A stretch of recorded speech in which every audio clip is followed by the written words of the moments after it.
Assalamualaikum warahmatullahi sahabat baperku yang budiman. Di dunia yang luas ini terdapat begitu banyak macam suku dan budaya. Ada yang dengan peradaban maju dan mereka yang jauh dari peradaban maju. Selain itu, banyak pula mereka yang tidak mengenal agama mereka dan mereka yang disebut dengan primitif. Lalu, bagaimanakah nasib mereka di akhirat kelak, masuk surga atau neraka? Suku primitif dan mereka yang tinggal di pedalaman yang tidak tersentuh dunia modern kemudian meninggal dalam keadaan demikian tanpa mengenal Islam, maka status mereka disamakan dengan Ahlul Fatrah. Ahlul Fatrah adalah manusia yang hidup tanpa pernah menerima dakwah Nabi dan Rasul, terutama mereka yang hidup di masa antara Nabi Isa sampai diutusnya Nabi Muhammad. Sebab pada zaman itu tidak ada Nabi yang diutus. Ahlul Fatrah akan memaafkan seluruh perbuatan mereka di dunia, tidak dihisab, tidak dituntut, dan tidak disiksa berdasarkan keumuman dalam Al-Quran. Allah Subhanahu wa Ta'ala berfirman, "Tidaklah aku menyiksa sampai kuutus seorang utusan." Quran Surat Al-Isra ayat 15. Ahlul Fatrah hidup bagaikan makhluk Allah yang tidak diberi taklif seperti kupu-kupu dan merak. Mereka akan diuji di akhirat dan hasil dari ujian itulah yang menentukan apakah masuk surga atau neraka. Dalam sebuah hadis Rasulullah Shallallahu Alaihi Wasallam menceritakan akan ada 4 golongan manusia yang akan membela di hadapan Allah ketika dihisab. Mereka adalah orang tuli, orang pikun, orang idiot, dan Ahlul Fatrah. Orang tuli menolak dihukum karena tidak masuk Islam dengan alasan dia tidak bisa mendengar risalah Islam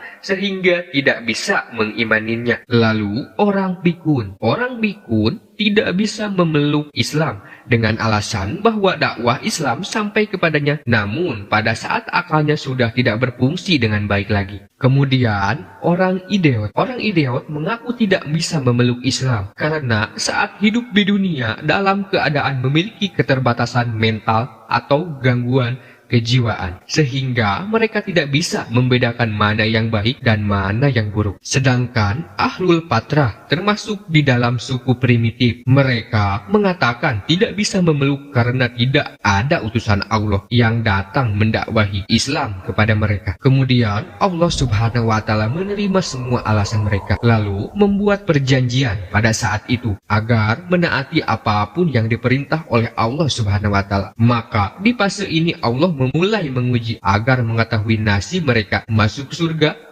atau sebaliknya. Setelah itu mereka siap dan menerima perjanjian tersebut. Allah Subhanahu wa Ta'ala memerintahkan mereka untuk masuk ke dalam neraka. Perintah Allah untuk masuk neraka mengejutkan mereka, tetapi sifat mereka akan terlihat siapa yang memang taat kepada Allah. Mereka dengan tabiatnya yang taat, maka dengan segera melaksanakan perintah itu, dan api neraka pun terasa dingin bagi mereka, sebagaimana yang dikabarkan oleh Rasulullah Shallallahu Alaihi Wasallam. Adapun yang tidak mau melakukannya karena takut, maka Allah Subhanahu wa Ta'ala mencela mereka. Dengan cara itulah mereka dijelaskan siapa yang akan masuk surga dan siapa yang akan masuk neraka. Sedangkan pendapat lain mengatakan bahwa mereka dari hidup sampai matinya tidak pernah mendengar dan mengenal Islam, maka mereka akan masuk surga. Imam As-Suyuti rahimakumullah yang termasuk Ahlul Kalam dan Ahlul Usul serta ulama ahli fikih Mazhab Syafi'i berpendapat bahwa orang yang